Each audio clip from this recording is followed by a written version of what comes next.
Quand un client est satisfait, il jure, il jouit en ton nom. C'est ce que tu dois retenir dans cette vidéo. Si tu as remarqué, dans plusieurs formations en infographie, que ce soit en présentiel ou en ligne, il y a un concept qui revient. C'est le concept de RVB et de CMJN.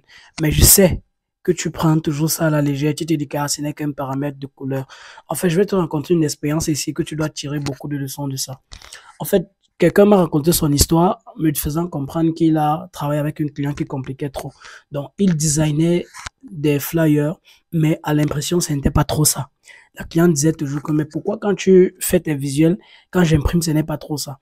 Lui disait toujours que, ouais, ça doit être l'imprimeur, ça doit être l'encre de l'imprimeur qui dérange et autres.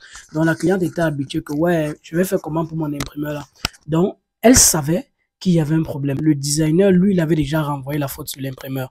Or, le souci, c'est que avec le temps, elle voulait quitter son imprimeur, mais l'imprimeur lui faisait des meilleurs prix. Un temps, on lui a dit que peut-être les meilleurs prix de l'imprimeur que l'imprimeur te fait là, c'est justement parce qu'il n'imprime pas en qualité. Va chercher ailleurs. Elle est allée ailleurs, c'était les mêmes paramètres. Et elle a fait 3 imprimeries. Le troisième imprimeur était un gars très nerveux, mon frère. Quand elle a fait le troisième imprimeur, elle a fait ça. Elle a dit que merci, même pour avoir les imprimeurs ici. L'imprimeur a dit, madame, ne vous amusez pas avec moi. Mes machines sont des machines de dernière qualité. Et en vérité, si j'imprime et le profil de la couleur ne sort pas tel que vous avez vu dans le fichier numérique, ça veut dire qu'il y a une différenciation des profils de couleurs. Les machines sont des machines de dernière qualité. Et s'il y a un problème, je fais l'effort de ne pas renvoyer la faute sur quelqu'un. Mais en réalité, le problème vient de l'infographiste. Il faut lui demander de travailler dans des profils de couleurs recommandés pour l'impression. Vu qu'on sait que le RVB, c'est un profil de couleur lié à l'image destinée à l'écran, en fait. Maintenant, on sait que le CMJN, ce sont des images qui sont faites en tirage, en impression, en fait. Mais on sait qu'entre le RVB et le CMJN, il y a quelques déclinaisons de couleurs, une chute de couleurs. Donc, on est clair ici, lorsqu'on a un fichier en RVB, on est clair que lorsqu'on va le convertir en CMJN, on va perdre en vibrance.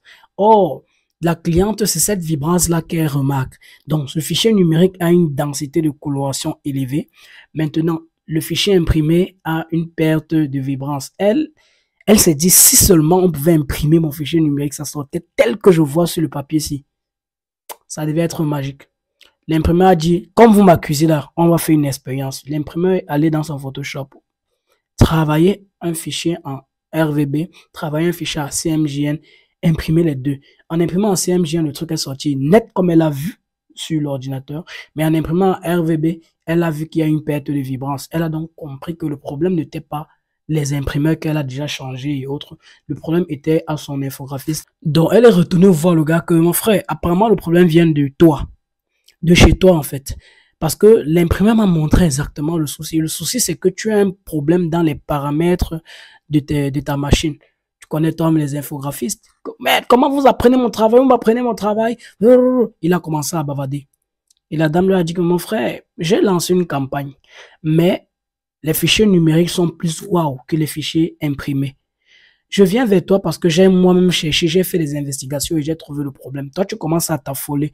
Mais tu es quel technicien? Quand je t'ai dit que j'ai eu une expérience ailleurs et on m'a dit que c'est à cause de ton profil de couleur que ça dérange, essaye d'ajuster ton profil de couleur sur tous les flyers qu'on a déjà eu à faire.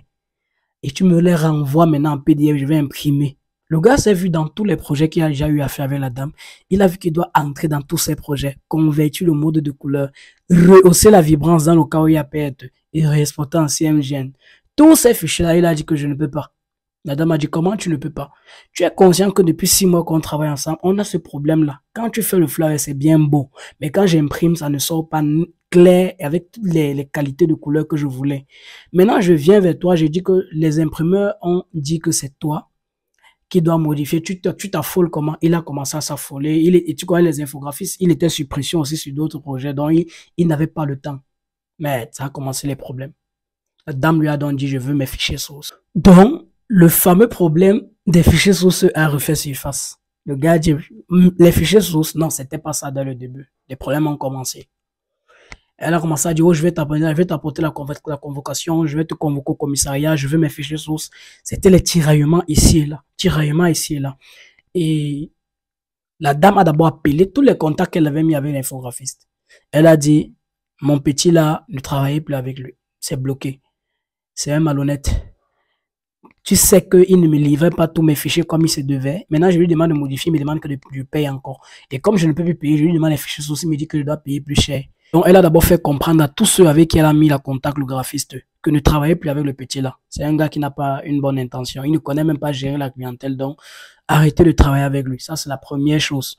Ensuite, elle était tellement prise, elle appelait même le gars, il ne décrochait pas. Son mari a compris. Donc, son mari a donc compris que le projet de tomate de sa femme là ne fait que tarder parce qu'il y a un jeune infographiste comme ça qui veut se prendre la tête. Comme les hommes n'aiment pas se casser, il a appelé le gars. Il a dit, je suis le mari de tel, je vais résoudre ce problème-là. Aujourd'hui, l'infographiste a commencé à faire la tête. C'est comme ça que le monsieur, on ne sait pas comment, il a garé.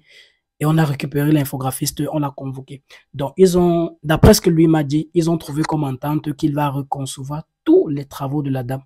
Maintenant, cela en CMJN. Et que la dame va lui repayer 50% de tout ce qu'elle avait payé pour les travaux qu'il a eu à faire. Et lui, à son tour, il doit reconcevoir ça au bon format et elle va imprimer.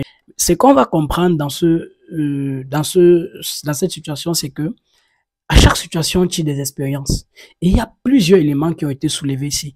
Il y a d'abord des statuts qui protègent les créatifs. Le deuxième élément, on a la gestion des relations humaines de chaque créatif. Parce que les créatifs sont des gens qui sont très introvertis. Et socialement parlant, on est clair qu'ils ne sont pas très ouverts socialement. Donc, c'est aussi le deuxième problème. Le troisième problème, il y a le choix de son client, son type de clientèle. Il y a une règle qui se dit 80-20. Alors, tu ne peux pas travailler avec tout le monde. Ça va te fendre la tête. Travaille avec une minorité de personnes à qui tu offres une majorité de tes compétences. Donc, ne travaille pas avec 1000, 2000, 3000, 4000 personnes. Il est mieux de travailler avec 100 personnes à qui tu offres le maximum de toi et ils vont te payer. Et ils te payent à ta hauteur. C'est mieux. Donc, il y a aussi ce pouvoir-là de sélection ou bien de conversion de clients parce que tous les clients ne sont pas les meilleurs clients. Parfois, c'est toi qui appelle ou bien qui amène un client à être meilleur client parce que tout le monde n'est pas mauvais. Maintenant, ça dépend de la relation que vous entretenez. Et on sait que le principe du client, c'est un principe de satisfaction. Quand il est satisfait, il jouit et il jouit en ton nom. Donc, si tu parviens à satisfaire ton client, c'est difficile qu'il change d'infographiste. Tous les clients qui viennent vers toi ne connaissent pas toujours ton travail, c'est vrai. Mais ne permets pas qu'une autre personne apprenne le travail à ton client que toi. Ce n'est pas un autre infographiste qui va apprendre ton travail à ton client. C'est toi qui apprends ton travail à ton client. C'est comme ça qu'il faut voir ça. Les imprimeurs sont des sableurs. Les gars là ne rient pas. Quand l'imprimeur a l'occasion de te sabler, toi l'infographiste, le gars te sable. Quand il voit que tu as designé, la cliente est calée chez toi. Il est étonné que, ouais, elle fait les travaux chez lui. Elle vient juste imprimer chez moi, alors que moi, je peux faire ça. Le jour où il a l'occasion, le gars va te sabler. Et c'est une réalité. C'est une réalité. Tout le monde cherche son marché. Donc, apprends ton travail à ta cliente ou bien à ton client. Et quand il part dehors, peu importe ce qu'on va lui dire, il y a des fois, tout le monde raconte ce qu'il connaît en fonction de ce qu'il a appris. Donc, il y a des choses qu'on va dire à ton client. Lui, au moins, il aura ce côté discernement, il va dire que non, ce que le gars est en train de me dire, c'est la foutaise. D'autres, il y a les informations qu'il va recevoir, il va dire que ouais, ça a l'air logique et intéressant. Quand tu n'as pas appris ton travail à ton client, tout ce qu'on va lui dire, il va accepter. Tu vas même te rendre compte que parfois, même quand tu fais un flyer professionnel, ton élève fait un flyer aussi. On peut tourner la tête de ton client au point de lui faire comprendre que le flyer que ton élève a fait, même comme il ne connaît rien en design, il est encore dans ses débuts, c'est toi qui le formes. C'est meilleur que le tien. Les gens avec leur bouche peuvent dire à ton client que le travail de celui-ci là est meilleur que celui-là et le client comprend parce que il ne connaît rien. Quand il voit le travail, il sait que le travail que tu as fait est meilleur que pour ton élève. Mais si on lui met en tête que non, en réalité, c'est pour ton élève qui est bien que pour toi, il va valider parce qu'il n'a pas été éduqué. Et le dernier problème ici, c'est que sincèrement, les clients apprenez à comprendre les designers. Ne venez jamais vers un designer quand il te demande quelles sont les aspirations de ton projet, comment tu vois ton projet, quelles sont les chartes de couleur de ton projet, comment tu penses ton carton, est-ce que tu penses que le carton sera adéquat, assez soft, assez ergonomique pour tes clients. Quand le designer te pose toutes ces questions-là, c'est parfois parce qu'il veut mieux te comprendre pour pouvoir te produire un meilleur rendu. Il ne faut pas te dire que ouais, j'ai mes boîtes, le prix c'est combien? Non, c'est pas comme ça qu'il faut dire. Il faut l'expliquer ce qu'il te demande au point où vous êtes en parfaite communication. C'est pas que toutes les questions qu'il te pose, c'est juste pour te déranger. C'est parce qu'il a besoin de ça pour travailler. Tu vas pas dire que tu veux bâtir une maison sur un terrain. L'ingénieur va d'abord te dire c'est quel terrain. Le terrain se trouve où? Il va dire bon, je vais faire une étude de terrain. Il va te poser des questions comme ça d'abord à la base. Donc, essayez de communiquer. Essayez simplement de communiquer. Donc, j'aimerais que tu t'abonnes à la page. Je n'ai jamais demandé ça à quelqu'un. Donc, je n'ai jamais demandé ça à quelqu'un ici. J'aimerais que tu t'abonnes à la page. C'est simple. Tu cliques sur le bouton like, tu actives la cloche de notification.